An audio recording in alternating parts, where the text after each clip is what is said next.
Linda, am I ready to go? Okay. Good afternoon, everybody. Thank you for joining the League of Women Voters and for this last event of our legislative week, the grand finale. We are very excited that you're going to join us. Okay. I am so glad that you are here. The event was originally scheduled for 10 a.m., but due to a number of conflicts, we had it rescheduled for noon. We did post and notify as many ways as we could reasonably do that. If you are here today, thank you. We really appreciate your being here. My name is Penny Sharan, and I am the League of Women Voters Arizona State Advocacy Chair. Today's program, to enjoy it as much as you should, we would like you to mute your microphone except for the presenters. Post your questions in the chat. Time permitting, the moderator will present questions to the speakers. Unanswered questions, we'll do our best to get them from the speakers and share with those who are registered for the event. You can contact us at lwvazadvocacy@gmail.com. Today's session is being recorded and we'll make it available on YouTube. We are not making it live on Facebook as we have not received permission to do so from our legislative leaders. But post-event, we will reach out to them and ensure that they are okay with us sharing the recording on Facebook. Otherwise, the recording will be shared with members of the League and those who are registered but unable to attend. One of the things we've been asking in every one of our Lunch and Learn sessions is for you all to share with you one of the cutest emojis you might be using. So we'd really appreciate it. We've been collecting some interesting emojis and we'd be happy to utilize these. An event such as these have all of the events that we've hosted this week would not happen without the hard work of League members, very, very talented League members. Each of the events were organized, coordinated, and put together by two members of the Legislative Analysis Team and our Legislative Advocacy Committee. Today's event is brought to you by Linda Holman Bentley and myself. It gives me such great pleasure to have introduced Linda Holman Bentley, who has been a wonderful partner through many, many such events. When we got to this stage, I said, Linda, it sounds a little odd for me to introduce myself, but I will share a little bit about myself, which I have not been had the opportunity to do before. A little bit about Linda Holman Bentley. Linda Holman Bentley is from a military family who ultimately settled in southern Arizona. She received her bachelor's in MLS from the University of Arizona. Yay! U of A. She is a retired librarian and lives in Central Phoenix. She worked actually for the Phoenix Library for many, many years. Linda has been an active member of the LWV Metro Phoenix since 2017. She's our past president of the Metro Phoenix League from 2018 to 2020, is most interested in voter education and, my suspicion, an amazing hiker getting ready for some major hike on the Appalachian Mountains in a month or so. So good luck with that, Linda, and thank you, my dear, for being such a great partner and helping with this. My name is Penny Sharan, and I'm the State Advocacy Chair and the current President-elect for LWVMP. I serve as the President next year. I'm an active member of the LWV at the local and state. I retired from the Maricopa Community College District, having served for 25 years as a faculty member of Gateway Community College and later Mesa Community College. Since retirement, I've been active volunteering in many groups. I was an active member of the Mesa Sunrise Rotary, served on the board of the India Association, which is an organization representing all representing citizens from Southeast Asia, and most currently am most active in the League. My passion is advocacy for voting rights, equity, and justice to make democracy work for all. I earned my doctorate from the University of Cincinnati in applied statistics. I live in Scottsdale and have raised both my children in the Scottsdale public schools. With that, I'd like to introduce a little background about the League. From the beginning, the League has been an activist grassroots organization whose leaders believe that citizens should play a critical role in advocacy. The League is nonpartisan and does not support or endorse or oppose any political party or candidates. However, the League is political and advocates for positions on issues that impact our communities, the state, and the nation. The League of Women Voters operates at national, state, and local levels through more than 700 state and local leagues in all 50 states, as well as in D.C., the Virgin Islands, Puerto Rico, and Hong Kong. Arizona has 800 members belonging to one of the 5 local leagues of Greater Tucson, Metro Phoenix, Northwest Maricopa, Central Yavapai County, and Northern Arizona. The League of Women Voters in 1919 was established by Carrie Chapman Catt, the founder, and she said, the League of Women Voters is not to dissolve any present organization, but to unite all existing organizations of women who believe in its principles. We have moved from being just a women-only organization to having some very active and energetic men in our organization. As Carrie Chapman Catt noted in 1919, is the League political? Yes, but not partisan. Its members are as free as other women and men to join and vote with the party of their choice. They make no pledge otherwise in joining the League. The League arrives at its national positions and priorities through a very deliberative process. Through the years, the League has continued its dual purposes of education and advocacy, engaging in studies on representative government, international relations, natural resources, and social policy. Our history of advocacy goes back to our beginnings. Through a deliberative process, the League arrives at positions on issues that impact our communities.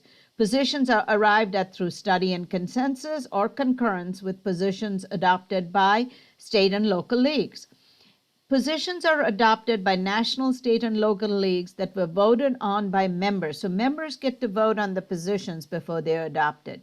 The 2022 public policy positions are presented in a document called the Impact on Issues, and they're designed to help us use the public policy positions effectively in national, state, local, and regional levels.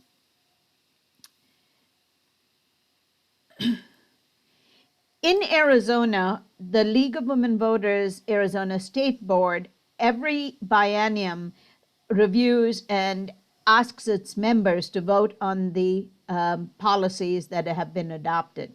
Our current policies are available at the URL presented, and I'll post it in the chat, okay?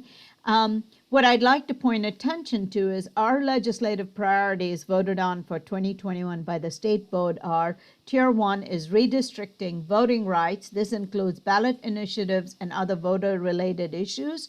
Racial justice. Racial justice is not just a legislative priority, but it's a lens through which we look at all policy positions. Our Tier 2 is elections administration, money and politics, water resource management, ERA, climate change, and health care. With that, I would like to move to the main part of the program that all of you have been waiting for. Linda, are our leaders from the Senate or the House here yet? Do you want to unmute? We are still waiting for President Fann and Speaker Bowers. Okay, you're still waiting. Okay, I'm going to go ahead and get started because it's about 12:15 and we want to start off as best as we can in a timely manner. So I would like to introduce Senator Rebecca Rios, who is our Senate Minority Leader. And as our other members join us, we will introduce them. Senator Rebecca Rios represents Arizona's District 27 and currently holds the position of Senate Minority Leader. Previously elected to the Arizona House of Representatives in 1995, Senator Rios has served in the leadership positions of Whip, Assistant Leader, and Leader. She was the Democratic leader of the House of Representatives from 2016 to 2018 and is the first woman in Arizona to hold that title.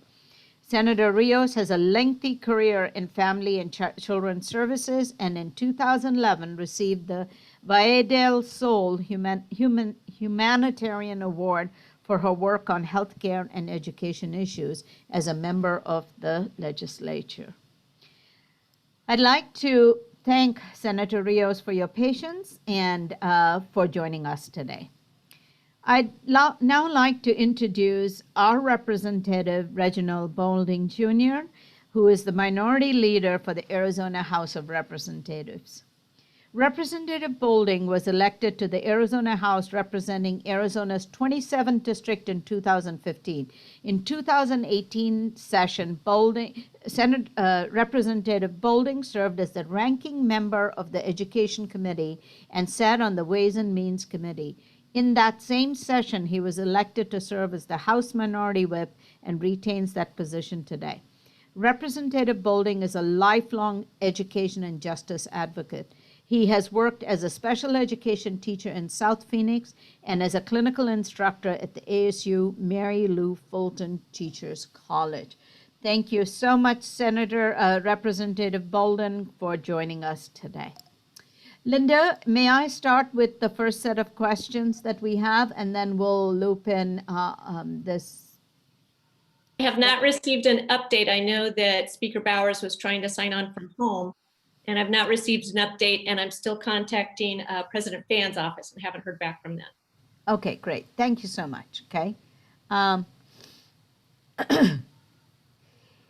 would like very much to get started. Some folks want me to change the screen to somebody. I can't actually do that. The screen changes based on the speaker and whoever is speaking at that time. If you wish to see only the speaker on your own Zoom calls, please select speaker view in the top right corner. Thank you so much. Okay. Let's get started with the very first question. And the very first question that I would like to ask both of our representatives here are, what are the specific signature bills that are moving forward that represent your key priorities, and how do they benefit all citizens?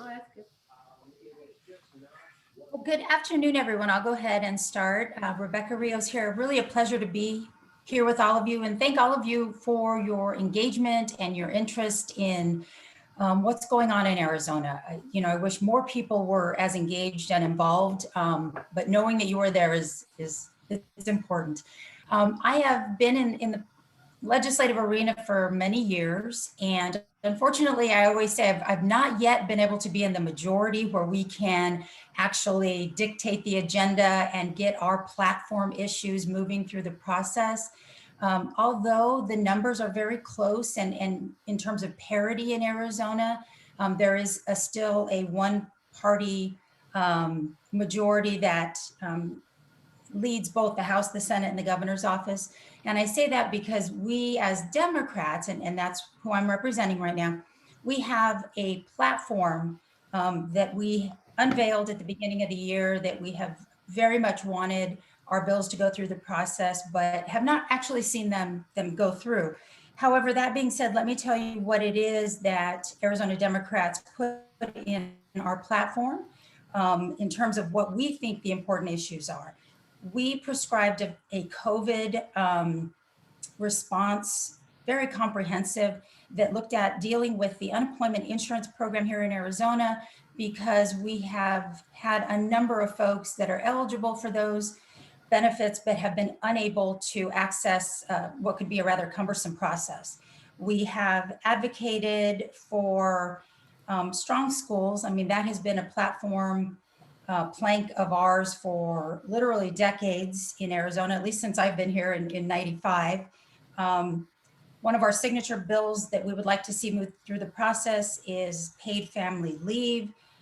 We have also been very interested in criminal justice reform, and I understand there is a bipartisan criminal justice reform bill moving through the House. I'll leave that for Representative Boulding.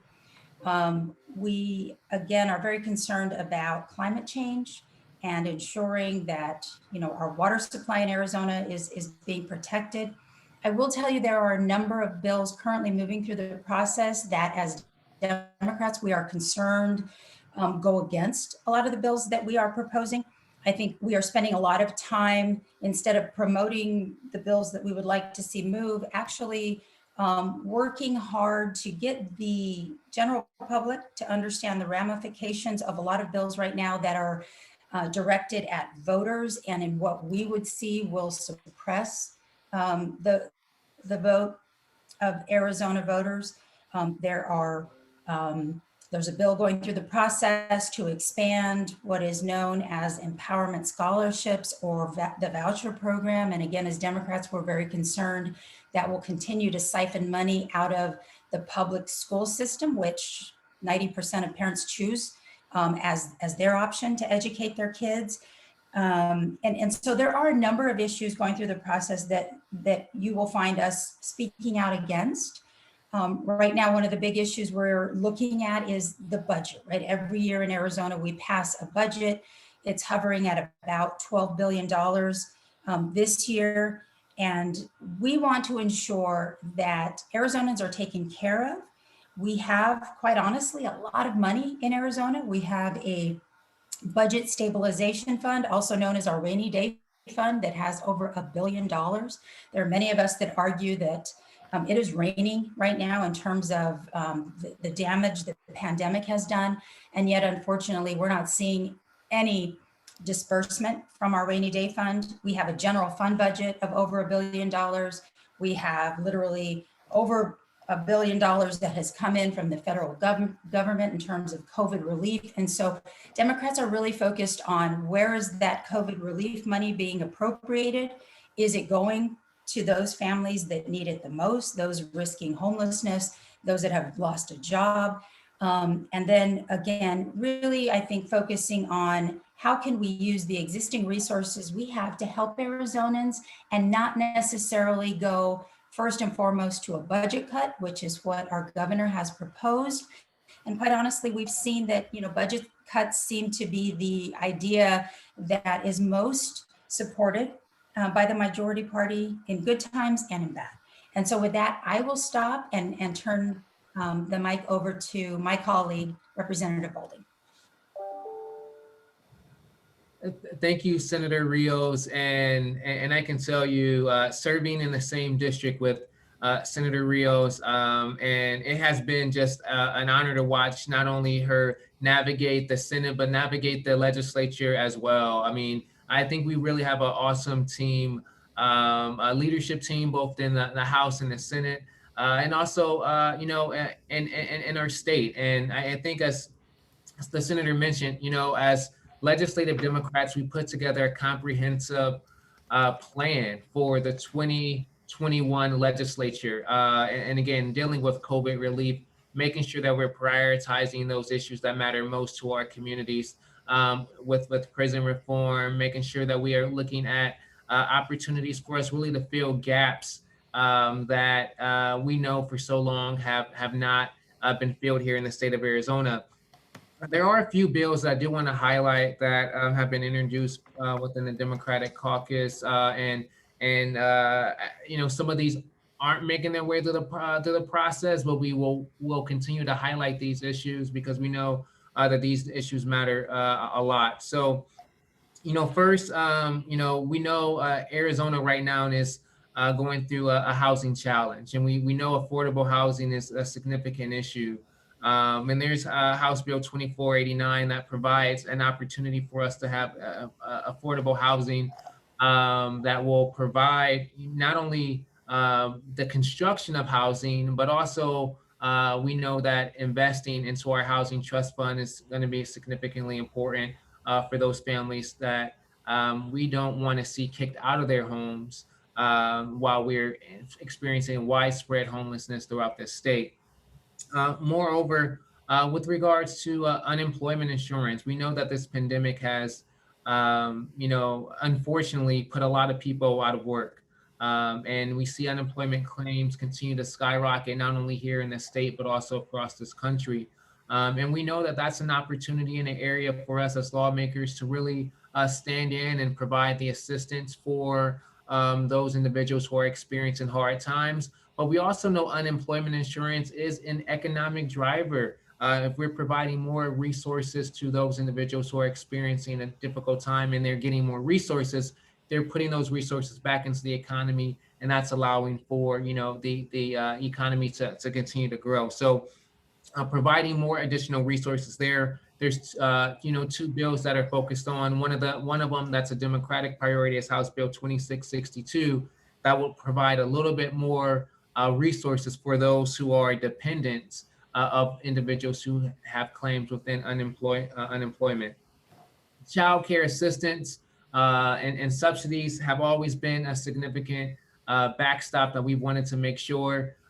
Again, while we're in COVID, there are a number of families that have their children at home. We know mom and dad, they're also playing teacher as they always do and coach. And we want to make sure that we are providing child care assistance to those families that absolutely need those.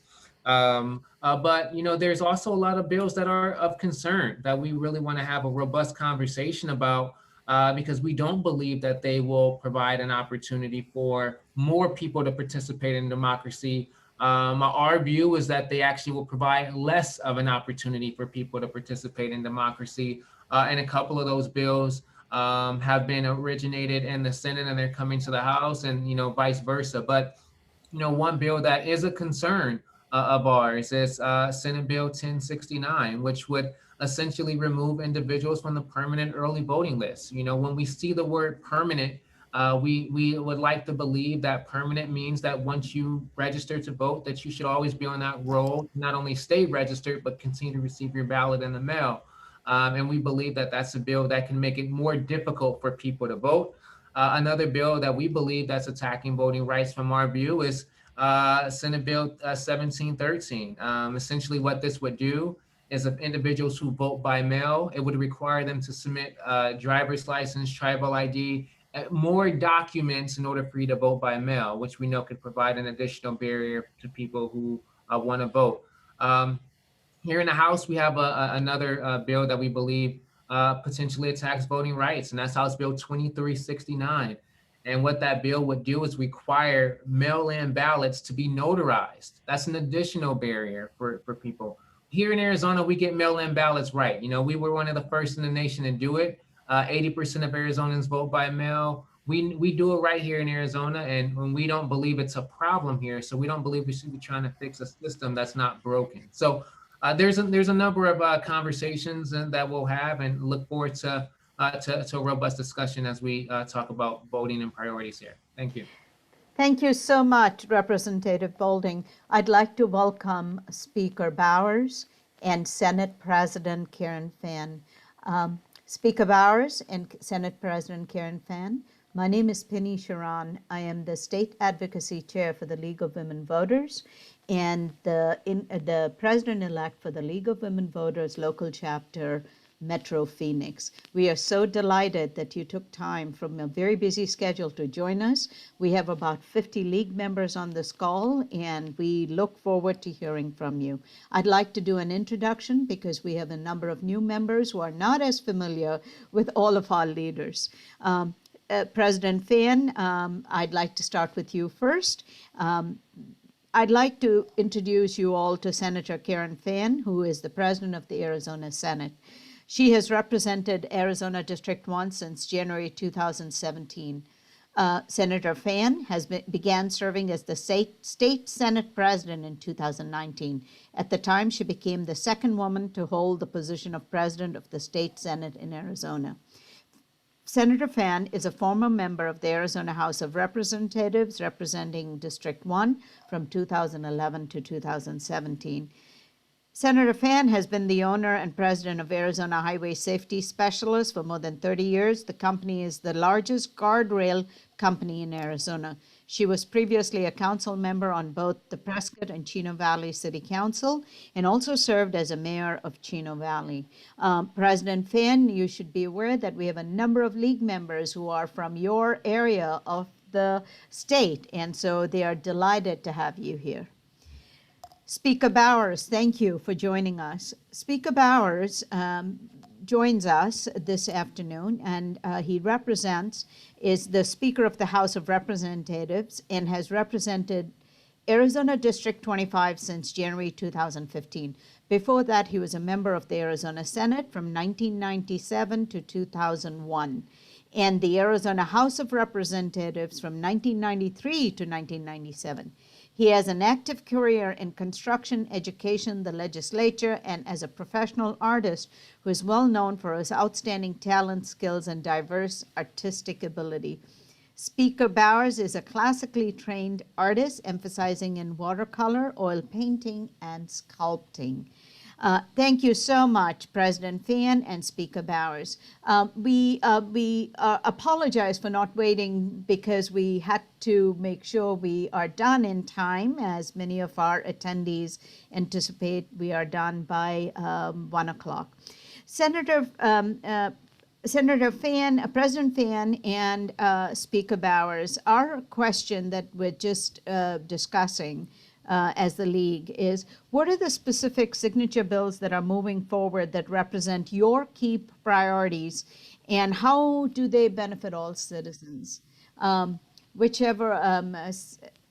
President Fann, would you like to start first, ma'am?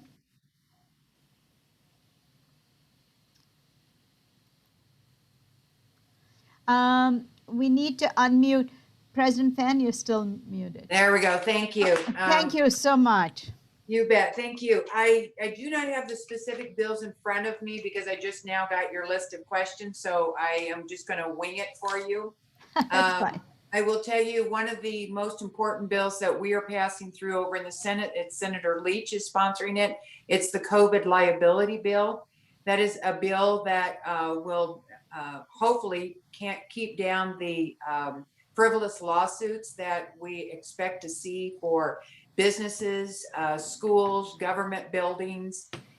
We know that anytime that there is an opportunity for frivolous lawsuits, they will jump up. So we want to keep that to a minimum so that our taxpayers aren't paying for things that they shouldn't be paying.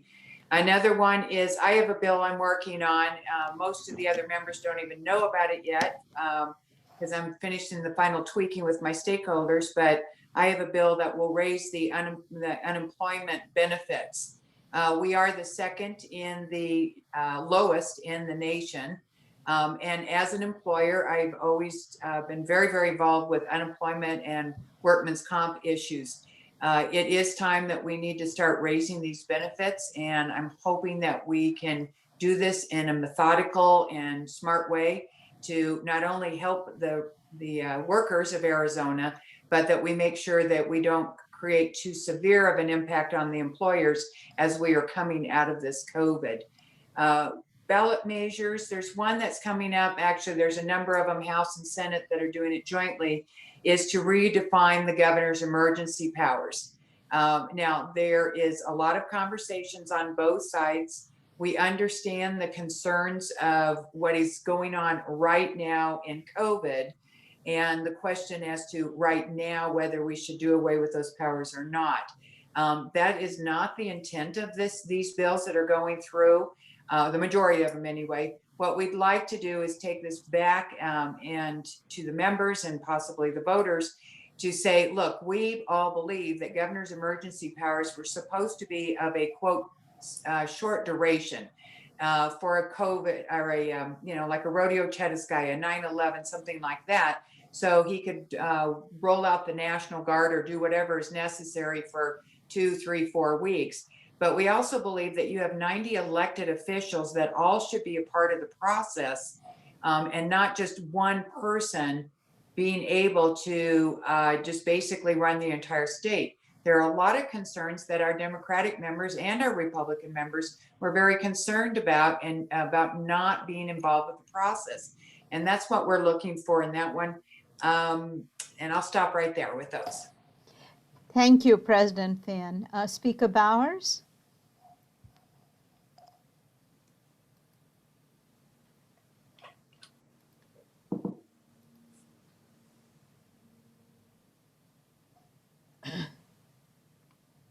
Speaker Bowers, are you able to unmute, sir? Did I get unmuted now? Yeah, you did. You did. Absolutely. Thank you. Real power around here. Maybe walking over. Jeannie, my granddaughter, they flew in from Germany for the funeral tomorrow, and to your point specifically, there are large signature items that I've talked with Minority Leader Bolding about and other members of his caucus and with us. And one is the initiation of long-term water supplies for Arizona. And we have had in the past a good relationship with Mexico, the state of Sonora. And so we can either go south or we can go east.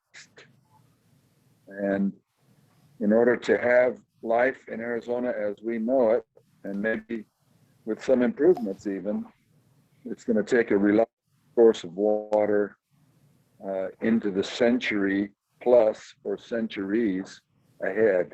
So points, water bills, and efforts that Mrs. Griffin is pushing that we should always be aware of. The tax reform issues,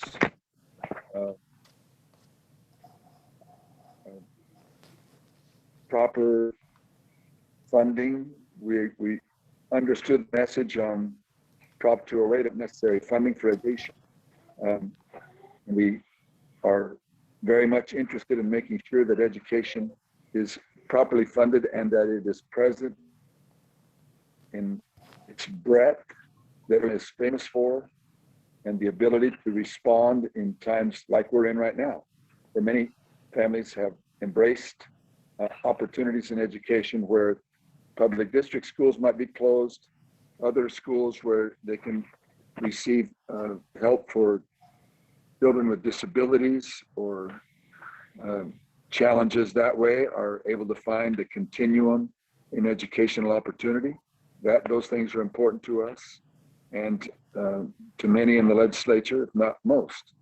The challenges relative to COVID, Mrs. Fann, President Fann has discussed, not only in governance, but also in distribution, a proper distribution, which we do both officially and unofficially, trying to move into necessary populations that historically are adverse to public systems of inoculation and vaccination. We are opening those doors and making that available to the entire spectrum so that we don't leave anybody behind in the opportunity to be vaccinated. And we, of course, encourage everyone to take advantage of these opportunities. In the COVID governance, as the president has noticed, where and when is the proper involvement of government? So those are things that we're moving on all the time. Thank you, Speaker Bowers. To piggyback on that, and we'll start this time, we are receiving some questions in the chat, and hopefully we have some time to answer those. But a part two of this question in terms of priorities were, what are the budget priorities? You talked about some of the legislation, but what are the budget priorities? What's going to get funded? What's not going to get funded? How did COVID impact the funding? President Fann, if you'd like to start first, and then Speaker Bowers, and then Representative Bolding and Senate Minority Leader Rios. So President Fann, if you would start, please. Absolutely. And just to give you a brief background, one of the silver linings, which there aren't many, but one of the silver linings of this COVID in Arizona is that actually our revenues are up. Construction is up 20%, as well as online sales. Thank goodness we passed the Wayfair bill a couple of years ago, so we didn't lose all those sales tax to online sales. So we are, and on top of that, last year, with the cooperation and the good teamwork with our Democratic members on the other side of the aisle, we passed a skinny budget because of being in the middle of COVID, and we did not know how much money we were going to need if we were going to get any federal money. So we held back on some of the extra things we wanted to fund. Since we were able to get federal monies, the good news is not only our income's up, but we still have all that money that we didn't spend last year. So I don't know which is worse, not having money to spend or having a little too much. We believe that we will have somewhere between $1 billion and $1.5 billion of money that we can spend. 300 million will be ongoing. The rest of it would be one-time funding to make sure we can meet those obligations in the future years. On the top of my list, obviously, is infrastructure. I am a huge advocate for expanding and improving our broadband, particularly in rural Arizona. I think it became very, very clear with COVID that we do have shortfalls with the broadband, and we need to be not only for commerce, but for education purposes. We need to be better prepared to have better broadband service. Bridge and road repairs, this is that time that you got to play catch up. You got to fix the leaks in your roof. So I really want to see some of this one-time money go to some of the roads that have been pushed off to the side, the bridges, fixing our schools. I want more money to go into the school facility boards to fix those leaky roofs and air conditioning units and all those things we've been clamoring for years. Education funding, obviously, we want to continue to fund the district assistance. We want to backfill the K through 12 COVID monies. Higher ed, we're looking at money for U of A for wind tunnels and for medical programs. One of my personal asks is in Yavapai County, we have Kirkland School. It's an elementary school. The original part of the building dates back to 1919. It's about 3,800 square feet. It floods. It's smack dab in the middle of a flood zone. It floods every couple of years, and we keep spending money to fix it every 2 years. So now we have mold. Now we have problems. So I am asking for a couple $1 million to move that, build a new building, replace that one on higher ground, so we're not wasting taxpayer monies. And last but not least, I am a firm believer in paying off debt. We still have $900 million in debt with PSPRS, as well as a few of our other bonds. I would like to make a good dent in some of those debts, because just the PSPRS, if we can pay off $300 million in that, that will save us about $27 million a year in interest. And that $27 million can sure go a long way for schools and other projects. So that's what's on my list. Thank you so much, President Fann. Speaker Bowers? Again, the infrastructure and transportation needs across the state.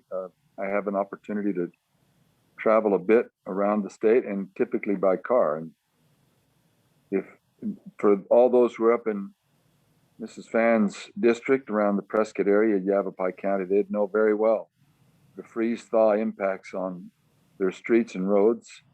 So infrastructure will always have that impact, and we dovetail. We've worked, thankfully, very closely with the Senate in establishing priorities of broadband access that is critical both for education, but also for improved business diversity into the rural areas of our state.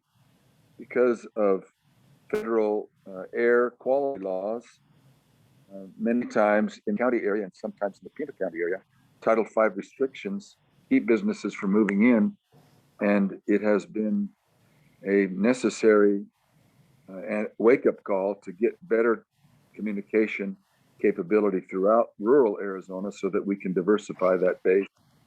And we have also seen, because of COVID, many people working from home. And then the businesses start asking, well, then why exactly do we have a business office? If we keep folks at home, it reduces costs, improves our productivity. That needs more broadband. So that's one of the things. Healthcare is another priority, obviously, that we'll always need to backfill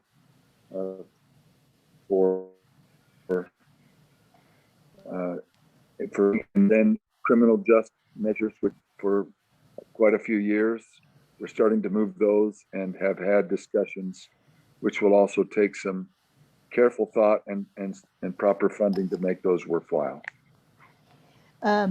Representative Bolding, before I ask you to speak, I'd like to extend our condolences to Speaker Bowers for his loss and his family's loss, and we so appreciate you having taken time at such a difficult moment to come and join us and to share your share with the league what your priorities are. We thank you for your leadership, and we extend to your family and your children and your wife and children our condolences.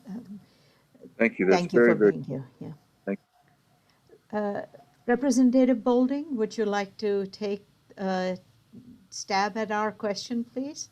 Yeah. So I mean, so I laid a little bit of them out previously with regards to some of the major aspects from a budgetary standpoint that we'll be fighting for, and again, top line as we talk about, housing, that's extremely important.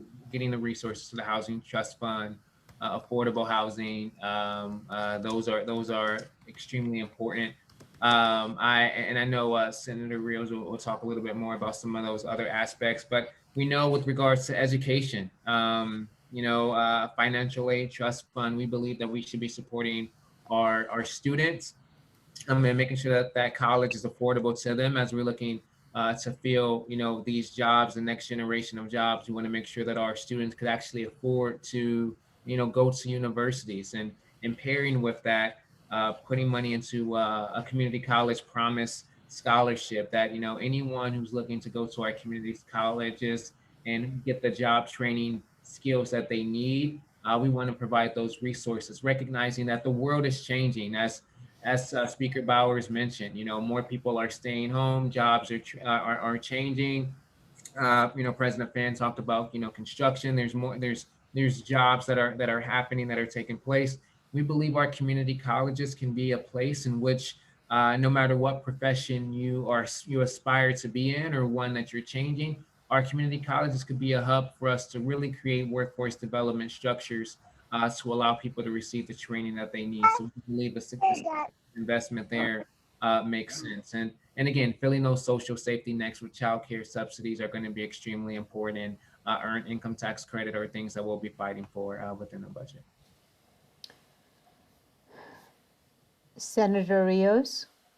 Yeah, just to add a couple things that, I mean, I am in complete agreement with what has been proposed. I mean, broadband is much needed in rural Arizona. I think as Democrats, we're proposing, though, that we really need to look at reservations, where that is even more needed, quite honestly. To dovetail off of Representative Bolding's comments about community colleges, several years ago, the state of Arizona stopped providing assistance to community colleges in Pima and Maricopa counties. We firmly believe that we should reinstitute some funding, again, because community colleges provide opportunities for a wider swath of folks that may not be able to afford to go to the university. Public education will continue to be our #1 priority. And we need to remember that when we look at the public education funding levels that we are giving today, they are still about a decade behind. So even though there have been sizable increases in public education, we shortchange them so much along the way that we are still at least a decade behind. The Housing Trust Fund, again, money to prevent homelessness. And I know this is an issue near and dear to President Fann, because we've had this discussion as well.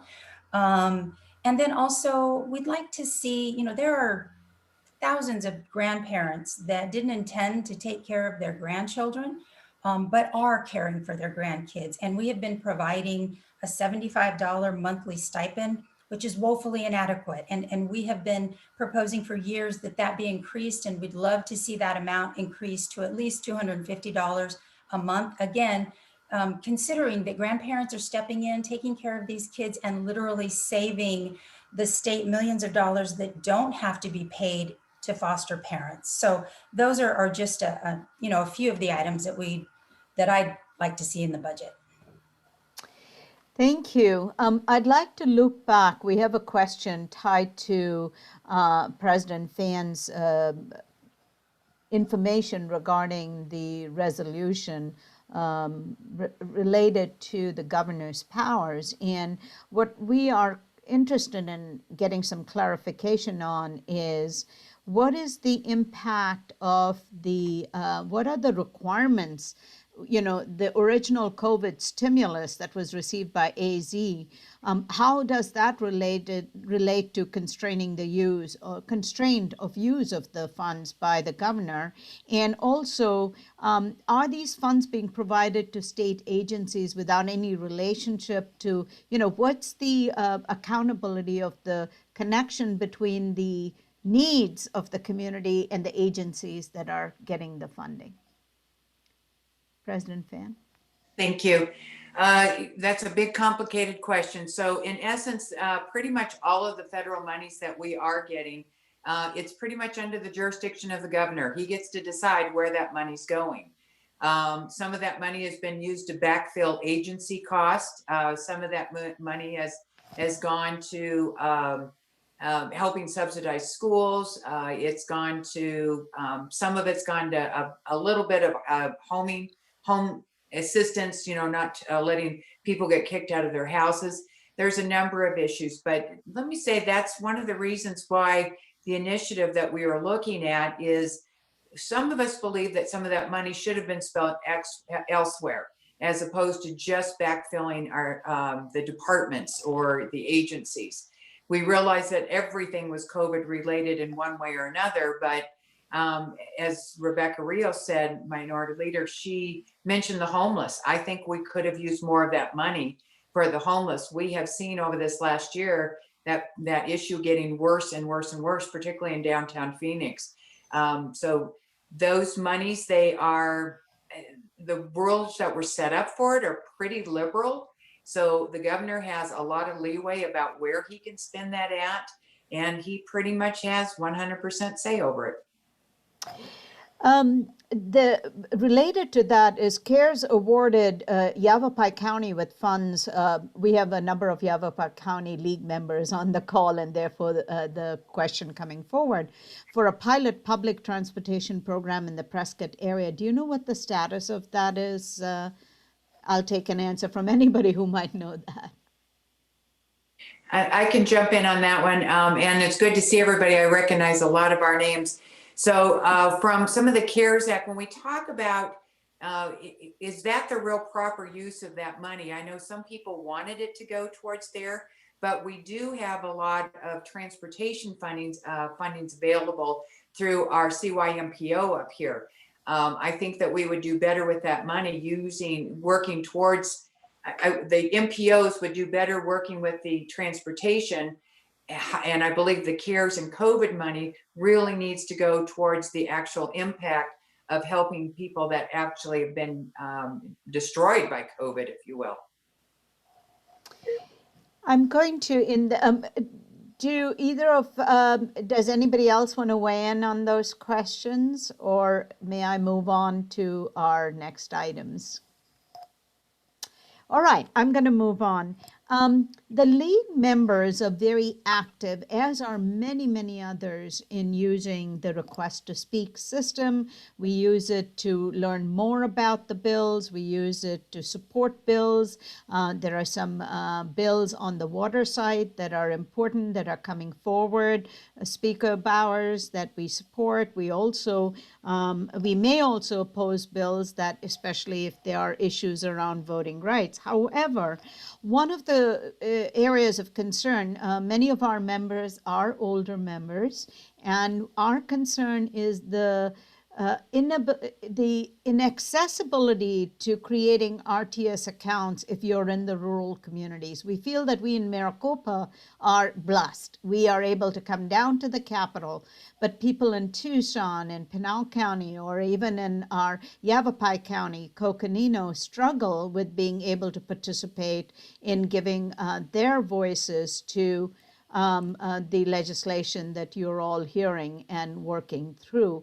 Is there any, can we urge you all to consider expanding the access to RTS in our rural communities so they don't have to physically come down to the capital? We understand the importance of making sure there's an actual human being who's signing up. We do understand and support that. but it is making it hard for our rural members to participate, tribal members to participate, and members who are not in Maricopa County, or even in Central Phoenix for that matter. Oh, that's fair. Yeah. May I take a shot at that? Absolutely, idea- absolutely, Speaker Bowers. The idea has been floated of decentralizing the RTS so that it seats that there might be, for example, or in Yavapai downtown to the courthouse, or somewhere where there's a county building, and having a secured computer where they could enter RTS data. And why is that so important? Why couldn't we just have a jump online and access RTS? We have seen the impact of an almost controlled is kind of a hard word to use, but during the last election, where so many people abused internet accesses, bots and inflammatory and inaccurate information flying about on every possible subject, when the president and I don't know, I think she was soliciting emails to come into her county, but I was getting over 20,000 emails a day from all over the world, and I had no idea if those people were real or not. And so your point that we need to make sure that real people in these counties are able to come down and sign in so they can access that system. I think that could be a big help to decentralize the access to the RTS. And especially in areas where we have elderly citizens, frankly, like me, who would like to be able to have a secure and open invitation electronically to access the legislature. We've had, of course, to diminish, just by COVID protocols, access into the House and Senate. We've been very gratified to work with Mr. Bolding and the Senator Rios, our co-leaders of these various groups, in establishing protocols, but it does inhibit citizen access. So beefing up the RTS locally, I think, might be a blessing. Thank you so much. That's very encouraging to many of our league members who are in rural communities and, as you said, as old as you and I. So thank you for that. As I. Senator Rios, Representative Bolding, any comments on that, on the RTS? Just that I completely agree. I represented rural Pinal County for many years in the legislature, and it does in fact inhibit the ability for us to hear from all of Arizona. And we need to ensure that we have a good perspective of what all Arizonans want, not just those in Maricopa County. In full agreement with Speaker Bowers' proposal, because I think it is important that we only be hearing from Arizonans sometimes. Otherwise, we get inundated by everyone around the globe, and then we're not able to really focus on what Arizonans want. Thank you so much. Appreciate the answer to that question. We look forward to terminals in Yavapai County and some of our other counties. I can already see the applause from our members in central Yavapai and northern Arizona. We're going to take this last question because we're at 1 o'clock, but it's an important one because of the climate, not the COVID climate necessarily, but the climate of sort of extreme partisanship. And we'd like to really reach out to all four of you in this manner. For decades, we've been active and present in representing league positions on issues that matter to the league. In an increasingly partisan environment, what is the best way for the league to be an ally to the legislature and help in bringing a more civil tone to our state's political discourse? We are greatly saddened by the need for us to have this conversation on how do we ensure that all of you and all our elected officials are safe? How do we help with toning down the vengeful rhetoric and make sure that still all voices are heard. So I'll open it up to whoever wants to go first with that. So this is our request to you to share with us how might we engage with all of the leaders in the legislature. Well, I'll just jump in real quick and just say that I think you all are providing an example, right, of bipartisanship, because your organization is nonpartisan. So being able to come forward to all of us with your opinions, or what it is that you propose or support in that bipartisan fashion, I think is helpful, because neither side then automatically refutes it because it's partisan. So I think you provide a really good example. Thank you. Yeah, I mean, and I'll jump in. I think it's a combination of leadership as well, right? So I think as electeds, we have to set the tone for the type of rhetoric that we hope to see in the public. And I think it's okay for us to disagree without being disagreeable. The idea that there's issues that we don't agree on and we have a healthy debate about that, I think that's okay.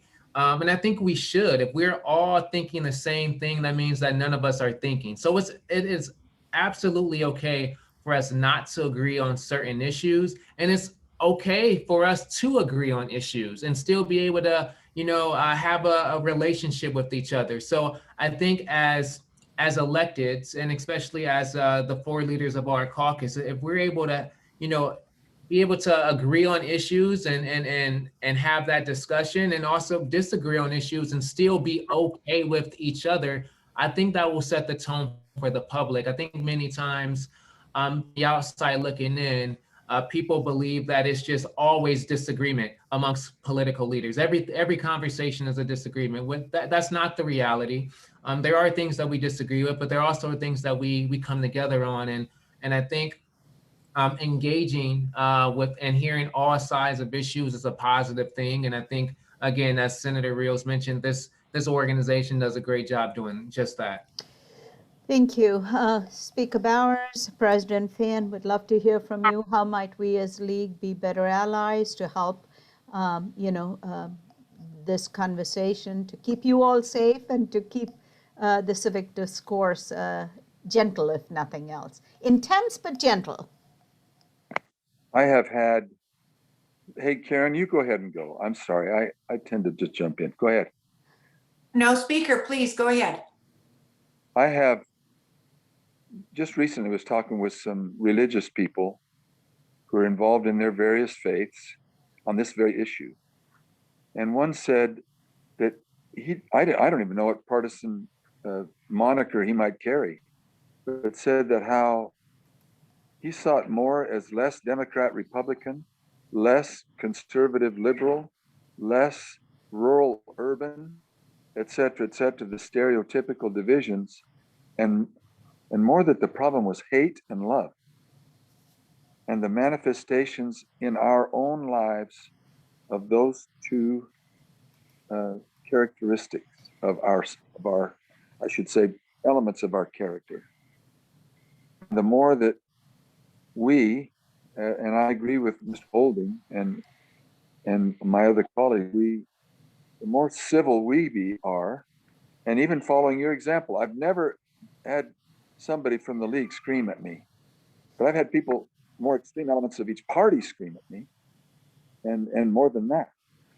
And so have civility and kindness and seek to know beyond the rhetoric who is it I'm talking to. It's been such a pleasure to know the other 3 people on this call. I've always been treated civilly. They are not pushovers, dadgummit, but they're nice to me. And I like to be nice to them. I don't think that's bad to be nice. And so it might be old-fashioned, but maybe that's an element of old-fashioned ethics that could help in our supposedly sophisticated modern world. Thank you. Thank you so much, Representative Bowers. President Fann, we'll give you the last word on this. Great. And much of this is what I will echo of my colleagues as well. We've said this many times. In politics, we really should agree on 85 or 90% of everything that comes before us. Things like infrastructure, education, healthcare, and so many others, those are nonpartisan issues. And so we realize that it's actually, quote, the social issues are the ones that we tend to disagree on, and we should just respect each other's opinions and agree to disagree. Getting down into the weeds and screaming and yelling is not helpful on any level. We know that on the right and the left side of the aisles, we have probably 5 or 10% that are way over in the right and 5% and 10% that are way over in the left. And consequently, that small percentage is making up 90% of the noise. If we can figure out how to block out that noise and just work on all the great things that we know we can work on, I think we can move forward a whole lot better. And I, for one, am absolutely thrilled and honored to be able to work with my Democratic members in the Senate and as well as over in the House. Thank you, President Fenn. We're at 1:06, and we know you are very busy people. So this is my last request to you all from the League of Women Voters. In the houses that you provide leadership, we hope that hate has no home in your houses, not just the houses you live in, but the people's houses that you all lead. So thank you this afternoon for a wonderful, wonderful conversation. We so appreciate. And again, Speaker Bowers, we extend to you our support, sympathy, and condolences. President Fann, thank you so much for taking time to join us. Representative Bolding, thank you for coming. And Senator Rios, thank you so much for joining us. League of Women Voters, thank you for joining us on this call. We appreciate the time you've given us. This was a wonderful culmination of our legislative week, and we all appreciate the efforts of our legislators to make sure that hate has no home in the people's house. So thank you, everybody, and have a wonderful afternoon. Thank you.